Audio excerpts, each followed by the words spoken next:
नमस्कार दोस्तों, मैं सतीश त्रिपाठी और मैं नवीन। ये नवीन और मैं सतीश त्रिपाठी द फ्रंट के एक बेहतरीन कार्यक्रम हम लोग एक लेकर आ रहे हैं, तेरी मेरी उसकी बात। और इस कार्यक्रम में हम लोग तमाम तरह की चर्चाएं करेंगे जी बैठ के। और चर्चा क्या होगी, बैठ के हम लोग बस बतकही कर सकते हैं, हम लोग बात करेंगे, ठीक है। और हम लोग का ये मतलब प्लानिंग है कि खबर बताएं, खबर की तरह नहीं बताएं आपको।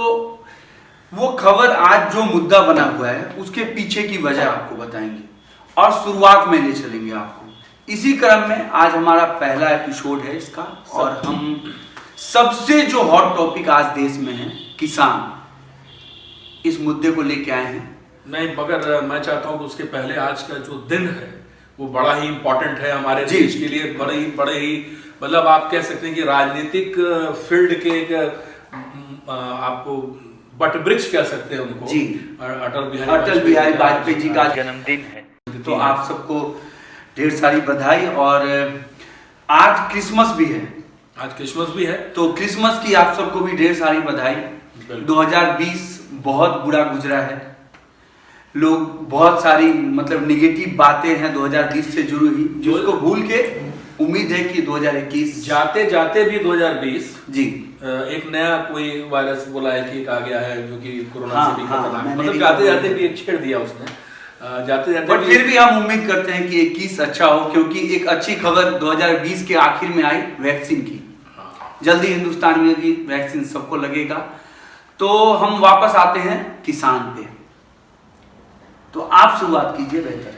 देखो नवीन, क्या है कि बहुत सारे लोग बहुत अटकलें लगा रहे हैं जी। और अटकलें ये लगा रहे हैं कि कई लोग कई तरह की बातें कर रहे हैं। कोई कह रहा है कि किसान बिल में ये समस्या है, कोई एक्चुअल में किसान बिल है क्या, किसी को जानकारी है नहीं। देखिए, किसान बिल 2-4 पन्ने का तो बिल है नहीं, या 10 पन्ने का कि आप पेज पलटे और पढ़ लिए। बिल आपको पता है कि बिल का प्रोसेस क्या है और कितने पन्नों का बिल होता है। 3 अमेंडमेंट हुआ है किसान बिल में और वो हजारों पन्नों का होगा। जाहिर है हम लोग भी नहीं पूरा 1000 पन्ना पढ़ के आए हैं, लेकिन रिसर्च करके आए हैं और हमारी बातों से आपको लगेगा कि हमने रिसर्च किया है। और मुझे उम्मीद है कि हमारी बातों से आप सहमत होंगे। एक्चुअल में जो किसान बिल है, अगर मैं उसको अगर सरल भाषा में अगर उसको परिभाषित करूं जी, तो जो मुझे समझ में आ रहा है कि नाम ही इतना कठिन है कि लोगों को समझ में आएगा कि ये पहला 3 अमेंडमेंट, इसमें 3 जो है बिल में संशोधन किए जी। एक्चुअल यही जी। और वो तीनों बिल बहुत बड़े पन्नों का, आपने जो बताया वो बात सही है। लेकिन सही में अगर सही बात आप करेंगे तो पहला बिल जो है उसको वो सिर्फ दर्शाता है कि एक देश एक बाजार जी, ठीक है।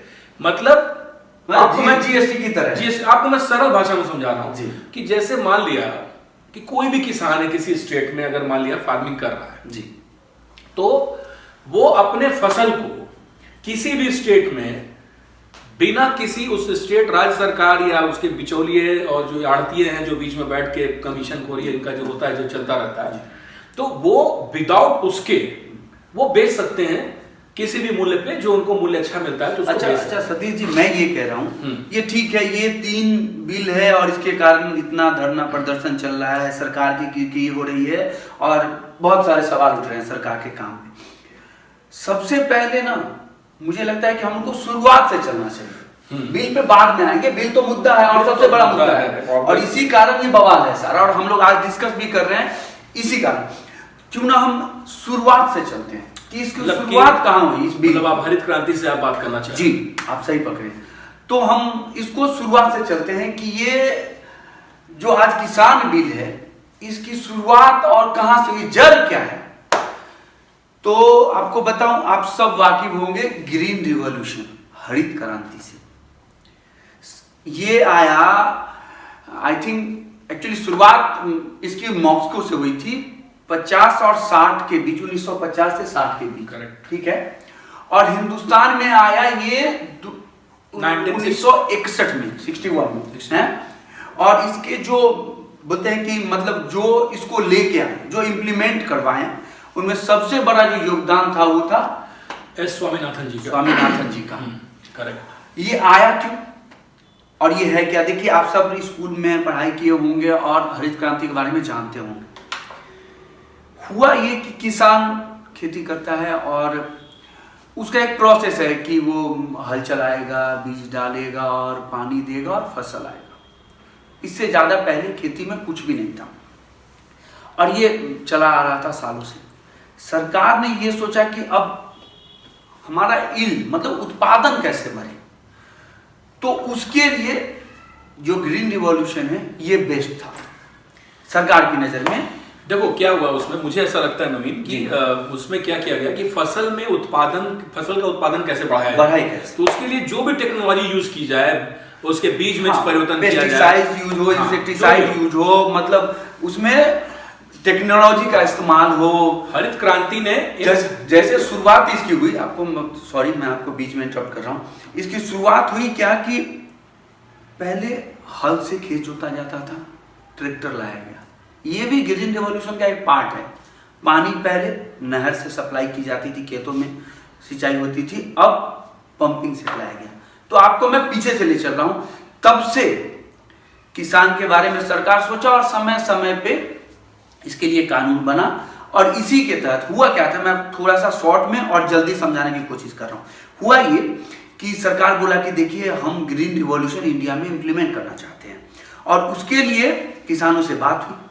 किसान का जो सबसे बड़ा प्रॉब्लम था कि सर इसमें तो इन्वेस्टमेंट है, हमें ट्रैक्टर लेना पड़ेगा, हमें पंपिंग सेट लेना पड़ेगा, ठीक है हम ले भी लेंगे, हम कर्ज लेके। आपको पता है कि किसान आज तक, सिस्टम का दोष कहिए आप इसको, आज तक हिंदुस्तान में जो किसान हैं वो कर्ज लेके ही खेती करते हैं। जो किसान है सही में, मैं उनकी बात नहीं कर रहा हूं जो BMW से चलते हैं और कोट पैंट पहनते हैं। मैं गांव से जुड़ा हूं और मैंने किसान को एकदम नजदीक से, मैं किसान का बेटा हूं, तो मैंने खेती की है, करवाई है। खैर, तो सरकार ने बोला कि ये इम्प्लीमेंट कीजिए, आप टेक्नोलॉजी का इस्तेमाल कीजिए, पेस्टिसाइड, इंसेक्टिसाइड्स जो भी है यूज कीजिए कि हमारा यील्ड बढ़े। तो हुआ क्या कि किसान ने कहा कि सर हमारे पास तो पैसा नहीं है कि हम ट्रैक्टर खरीदें, हम पंपिंग सेट लगाएं। तो सरकार बोला ठीक है, एक सेकंड के लिए हम कर्ज लेके हम ट्रैक्टर खरीद भी लेते हैं। क्या अगर मेरा यील्ड बढ़ गया, पहले मैं 10 किलो अनाज उपजा रहा था, अब मैं 15 किलो अनाज, अब ये खरीदेगा कौन? 15 केजी मेरा खरीदेगा कौन? अगर कोई ना खरीदा तो हम तो आत्महत्या कर लेंगे। तो सरकार ने कहा कि नहीं, अब हम आपके लिए करते हैं कि हम आपका जो अनाज जो आप उपजाएंगे वो हम खरीद लेंगे और उसका एक मूल्य निर्धारण करते हैं जिसको हम लोग MSP के नाम से जानते हैं। ये तब से चला रहा है, ग्रीन रिवॉल्यूशन के टाइम से, ठीक है। और इसकी गारंटी तब भी सरकार ने नहीं दी थी, आज भी नहीं दे रही है। कहने के लिए सरकार कह रही है। खैर, तो हम लोग वहां चलते हैं वापस। तो सरकार ने कहा कि ठीक है हम आपका अनाज खरीद लेंगे। अब क्या हुआ, सरकार तो अनाज खरीदेगी भैया। अब सरकार ने तभी बनाया FCI, किसान अब अनाज उपजाए और सरकार किसान से खरीद ले अनाज खरीदने के बाद सरकार का ये प्लानिंग था कि हो सकता है कि पंजाब में धान उपज जाए, गेहूं उपज जाए, बट उड़ीसा में ना उपजे। तो हम क्या करेंगे, पंजाब के किसानों से खरीद लेंगे गेहूं और उड़ीसा के राज्य सरकार को बेच देंगे और मार्जिन कुछ नहीं रखना, बट वो था कि इनसे लेके उनको दे देंगे और ऑलमोस्ट सेम रेट में ही देंगे। सरकार ने FCI बनाए, भंडारण किया और एक राज्य का माल दूसरे राज्य को पहुंचाने लगा। गवर्निंग बॉडी सरकार थी। अब क्या हुआ, धीरे धीरे ग्रीन रिवॉल्यूशन का असर दिखा हिंदुस्तान में और हर राज्य पर्याप्त अनाज अपने यहां उपजाने लगे। अब भैया सरकार के साथ क्या प्रॉब्लम हो गया, सरकार तो किसान से मतलब अनाज खरीदे जा रही है और राज्य सरकार से FCI से अनाज नहीं ले रही, क्योंकि उनके यहाँ पर्याप्त, उनका जो मतलब खर्च है वो अपने यहाँ उपजा ले रहे हैं। सरकार के यहाँ अनाज अब इकट्ठा होते जा रहा है और बर्बाद हो रहा है। आप न्यूज में भी देख रहे होंगे कि यहाँ अनाज बर्बाद हो गया, यहाँ अनाज पानी पड़ गया, ये हो गया। ठीक है, सरकार जो भी पॉलिसियां बनाती है वो समय के अकॉर्डिंग बनाती है, बट उसमें अमेंडमेंट जरूरी है समय के अकॉर्डिंग। भैया आरक्षण है ना, आरक्षण क्यों आया कि देश में जो गरीब, जो अनबैलेंस चीजें हैं ऊपर और नीचे, इसको हम पैरेलल करें, बैलेंस करें। तो तो जो नीचे के तबका था उनको आरक्षण दिया गया कि आप इनके बराबर में आके खड़े हो जाइए। अब ये सरकार की मजबूरी हो गई, आज हटा ही नहीं सकती, हटाने को जाती है उनका वोट चला जाता है, सरकार गिर जाती है। ऐसी हुआ और इसी कारण अब सरकार गई फंस कि भैया अब तो मेरे यहाँ अनाज हो रहा है बर्बाद, अब तो मुझे कुछ करना पड़ेगा इसके लिए। और उसके कारण सरकार ये 3 अमेंडमेंट लेके आई, जिसके कारण इतना बड़ा बवाल मचा हुआ है। अब सतीश जी आपको बताएंगे कि ये 3 अमेंडमेंट है क्या, क्योंकि इन्होंने रिसर्च किया है और इनके जो ये अभी आपको बताएंगे, आप इसलिए इस बात से सहमत हो सकते हैं इनकी बातों से, क्योंकि ये कहां से रिसर्च करके, मैं आपको थोड़ा सा हिंट देता हूं। झारखंड सरकार का अभी सुप्रीम कोर्ट में एक केस चल रहा है और हमारे भी और इनके भी एक करीबी मित्र हैं जो सुप्रीम कोर्ट के लॉयर हैं, वो उस केस को हैंडल कर रहे हैं। तो हमारी लगभग 2-3 दिन पहले 4-5 घंटे की सीटिंग हुई और आप समझ सकते हैं कि वो हमने उन तीनों लॉ के बारे में जाना कि ये क्या है, उन्होंने हमें विस्तार से कुछ बताया, उसके कुछ लूप्स होल थे वो भी उन्होंने बताया। बट ओवरऑल जो उनकी बातों से मुझे लगा, इनको भी लगा कि सरकार जो ये बिल लेके आई है ये किसान हित में है, देश हित में है और इसकी आज आवश्यकता है।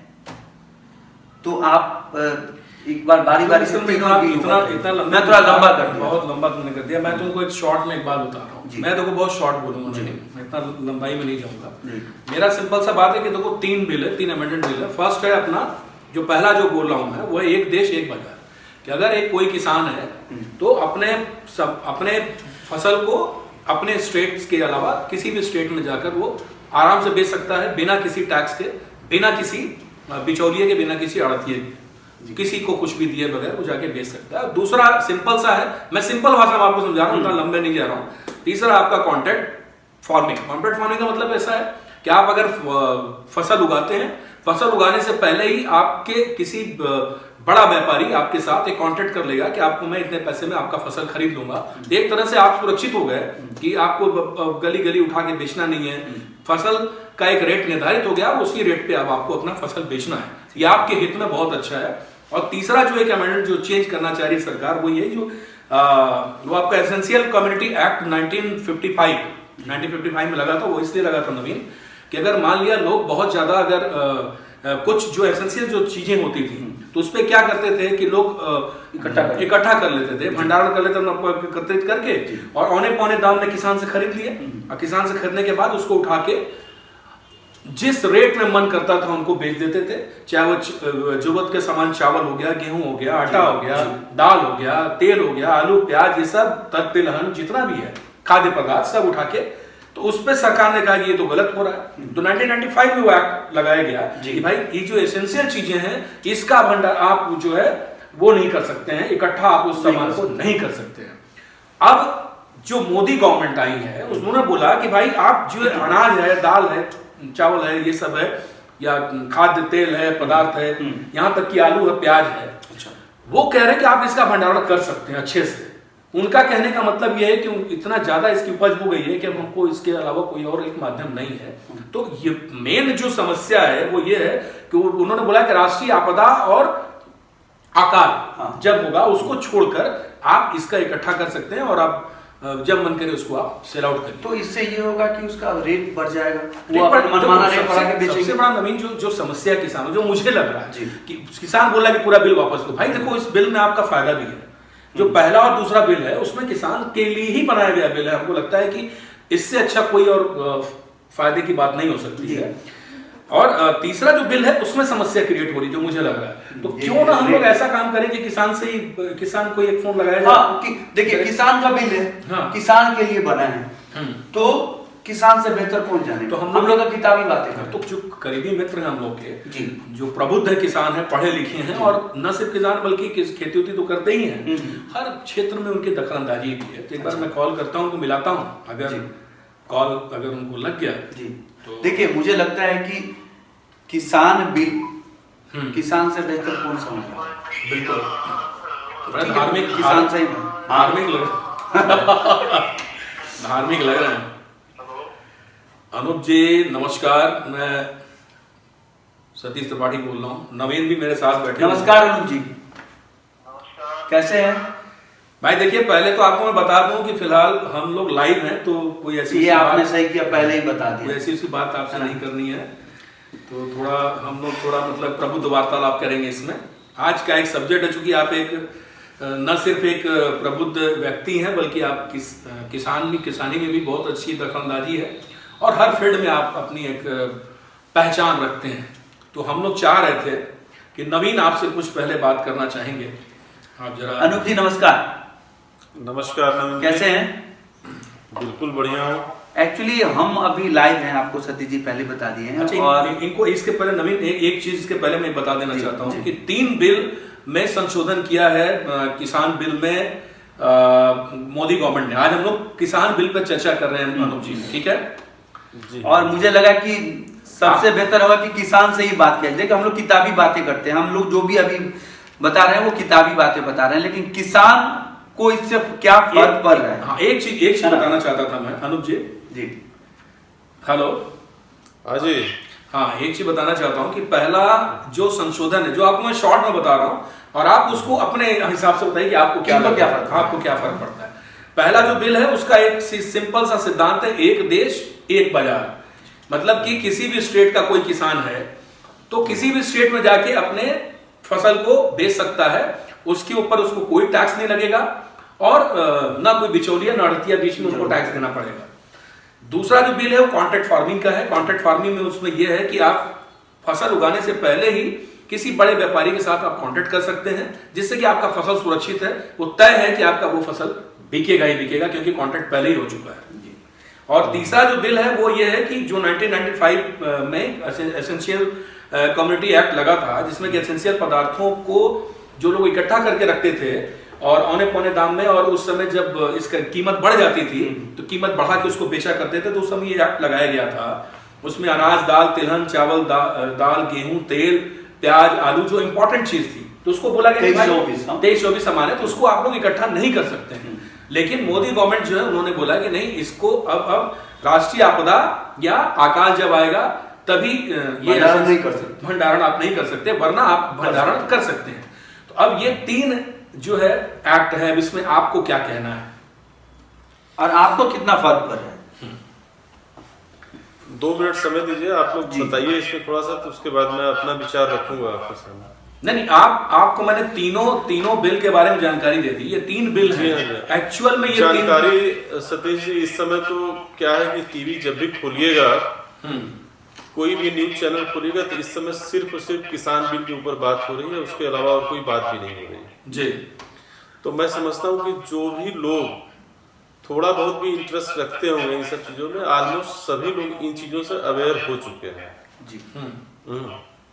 तो देखिए, जैसा कि किसी भी चीज के फेवर में बोला जा सकता है, और उसके कुछ न कुछ कमियां हर जगह रहती हैं, तो कुछ न कुछ कमियां इस बिल में भी लगी हुई हैं जी।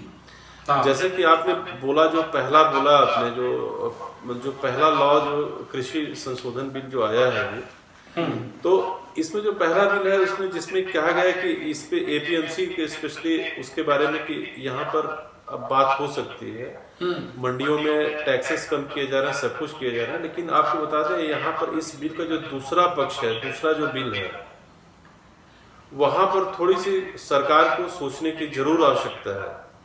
बताइए। जैसा कि गवर्नमेंट ने, देखिए अभी क्या है कि जैसे एक छोटा सा उदाहरण मैं आपको दे दूं कि BSNL हमारी सरकारी कंपनी है, और आपको याद होगा कि जब टेलीकॉम का जब रिवोल्यूशन हुआ था, तो उसमें BSNL के पास मैक्सिमम मार्केट शेयर्स हुआ करते थे, मैक्सिमम नंबर ऑफ कस्टमर्स थे, सब कुछ था।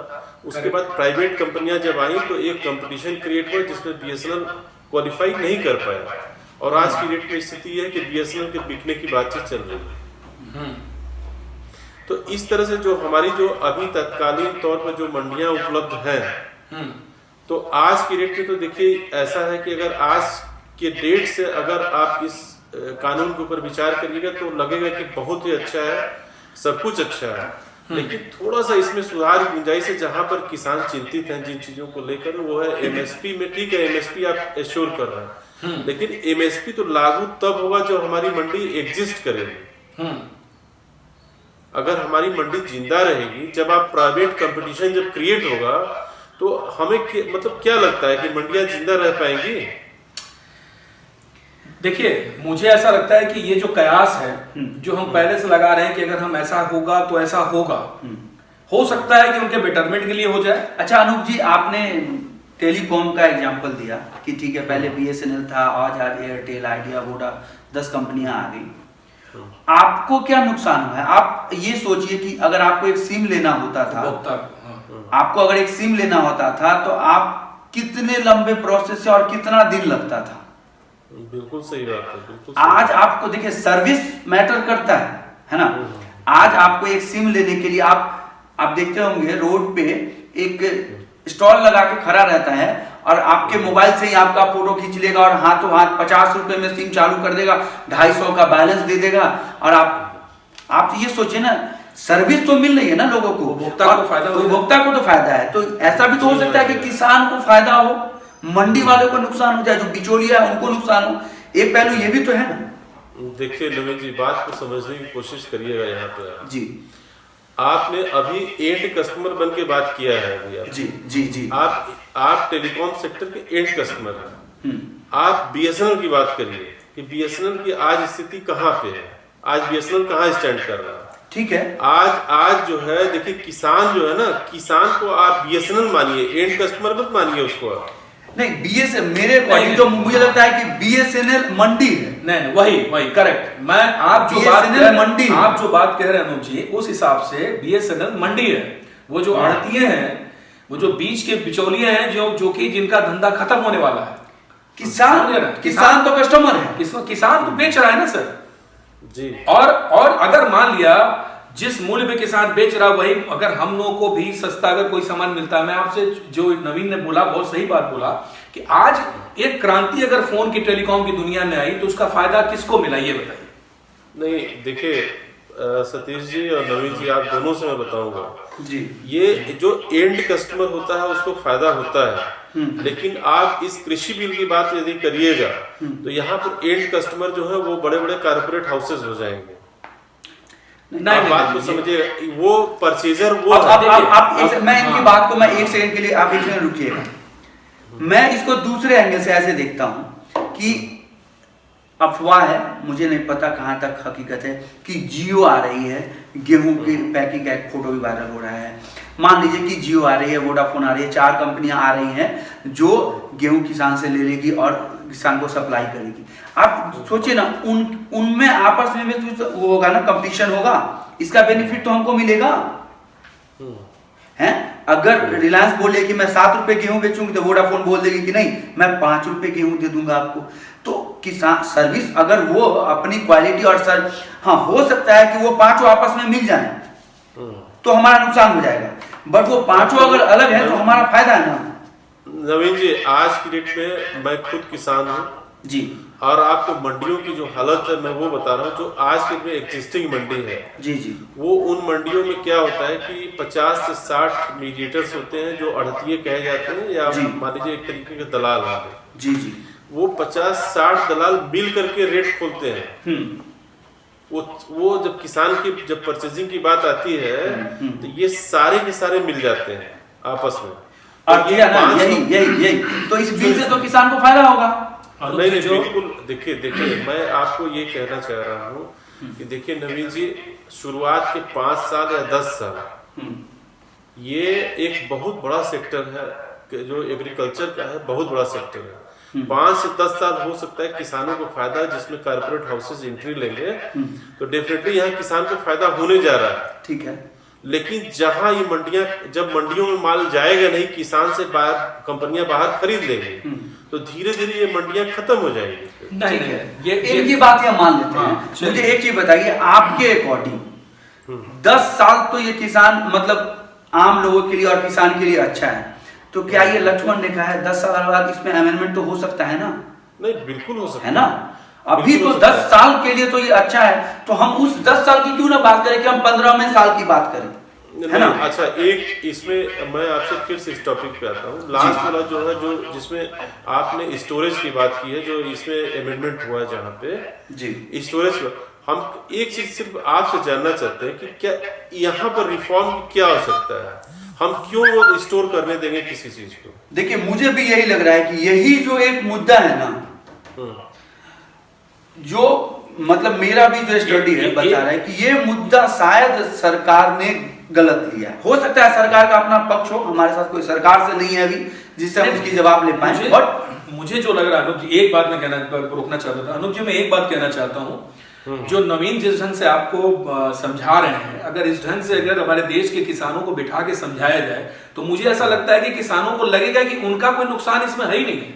उनको ये बरगलाया जा रहा है, उनके पीछे जो आड़तिया और बीच बिचौलिए जो बैठे हुए हैं उनके शब्दों में अपने शब्द डालकर, उनके मुंह में अपने शब्द डालकर जो बुलवा रहे हैं, एक्चुअल में किसान हमारे देश का अन्नदाता है, उसकी भलाई के लिए, उसके हित के लिए। और ये गवर्नमेंट, ये जो सरकार है, जो मुझे लगता है कि जितना इस गवर्नमेंट ने, सरकार ने अल्पसंख्यक के लिए और किसानों के लिए जितना अमेंडमेंट लाके जितना अच्छा काम कर रही है, मुझे नहीं लगता कि किसी गवर्नमेंट इसके पहले। देखिए मैं क्या बोल रहा हूँ, मैं मतलब ये प्रो भाजपा, आप ठीक है, आप थोड़ा सा उधर आपका झुकाव है इसलिए आप बोल रहे हैं। झुकाव की बात नहीं है, नहीं मैं ये कह रहा हूँ कि देखिए सरकार को ये पता है कि अगर मैं चुनाव अभी गया हूँ लड़ने और 100 वोटर है मान लीजिए, तो मेरे खिलाफ भी तो 30 वोट पड़े हैं ना, मैं 70 वोट से प्रधानमंत्री बना हूं, तो वो 30 लोग 5 साल चुप तो बैठेंगे नहीं भैया, वो तो आवाज उठाएंगे ना सरकार के खिलाफ।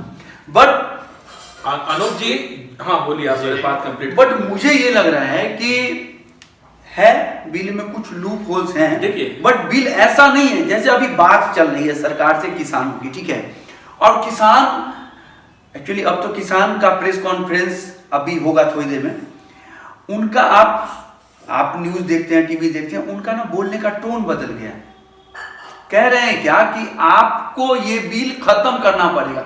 भाई अगर हम दो आदमी, अगर ठीक है आपको ये मोबाइल नहीं पसंद है, आप बोलेंगे कि मुझे ये मोबाइल का ना कवर पसंद नहीं है या मुझे इसका स्क्रीन गार्ड नहीं पसंद है, भैया ये फोन ही खराब है, पूरा बिल तो स्क्रैप नहीं होगा ना।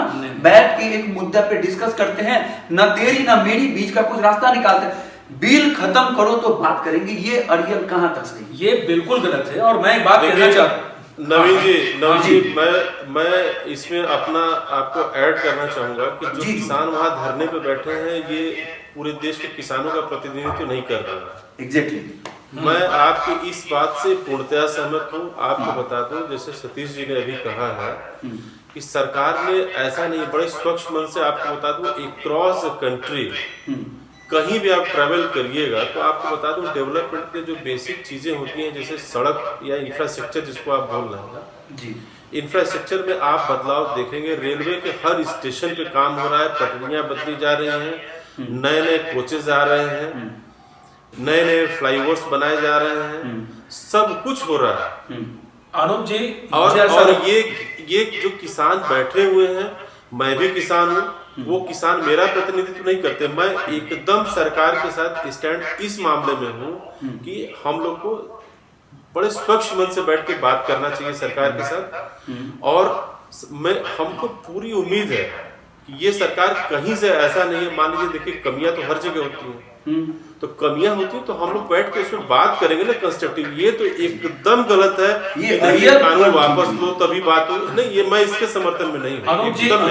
अनूप जी, ये भी एक बहुत बड़ा पॉजिटिव पॉइंट है नवीन, कि एक यूपी का एक प्रबुद्ध किसान इस तरह की बात अगर कर रहा है, तो मुझे ऐसा लगता है कि भाई कोई भी चीज अगर होती है तो हमारे आपके बीच मतभेद हो सकता है, विचारों को लेकर हो सकता है कुछ समस्या, हमारी बात नवीन से हमारी बात होती है तो मुझे लगता है कि नवीन कुछ बात से नवीन सहमत नहीं हो सकता, मैं नहीं हो सकता हूं, या आप हमसे सहमत नहीं हो सकते हैं, या हम आपसे नहीं हो सकते, लेकिन बीच का रास्ता तो निकलता है ना। अब आप बोलेंगे रास्ता ही खत्म कर दो, हाँ, फिर कम्युनिकेशन होगा कैसे? ये तो फिर आप देखिए, एक सरकार है, उसको जनता ने चुन के भेजा है कि मेरे भलाई के लिए तुम काम करो। और मुझे ऐसा लग रहा है कि इसमें जो बिल में जो थोड़ा सा संशोधन की जो जरूरत है, ये जो लास्ट में जो मुझे भी थोड़ा लग रहा है कि जो ये लोग एसेंशियल जो जरूरत का सामान है, उसको जो एक भंडारण करने की जो एक वो चीज है कि इसको आप इकट्ठा कर सकते हैं, रख सकते हैं, उसमें थोड़ा विचार करे गवर्नमेंट और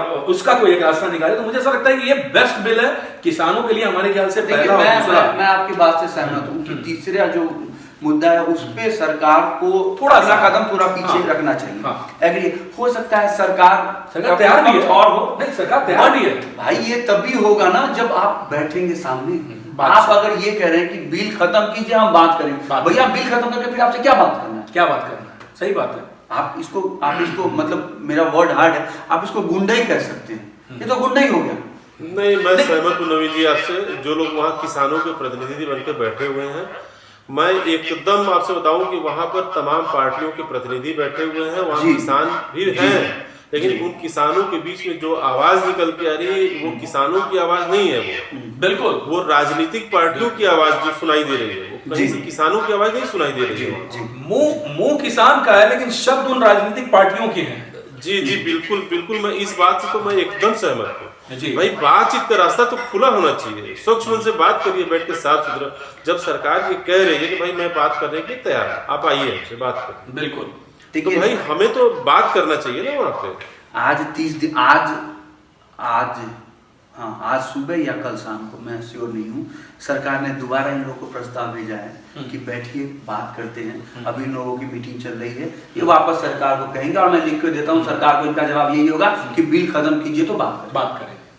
इससे रास्ता नहीं निकलेगा, बिल्कुल नहीं निकलेगा। ठंड है, दिल्ली का ठंड नाम। और देखो नवीन, और 30 दिन हो गए। देखो नवीन, मैं एक बात और भी कहना चाहता हूँ कि वहां पे अगर जाके देखोगे तो जो सुविधाएं दी गई हैं, किसान भाइयों को समझना चाहिए कि ये पैसे, ये खर्च, ये जो चीजें की जा रही हैं उनके पीछे इतनी जो लागत जो लगी हुई है वो क्यों लगी है। और ऐसा नहीं है कि अगर मोदी कोई काम अगर कर रहे हैं तो भाई मैं तो कहता हूं आप विरोध करो ना, मगर आप हर काम का विरोध करो। कोई अच्छा काम भी कर रहा है तो उसका विरोध करो। इस पूरे बिल में अगर कोई कह दे मेरे से कि सारा बिल इन्होंने जो संशोधन किया खराब है, तो ये मैं मानने को तैयार नहीं हूं।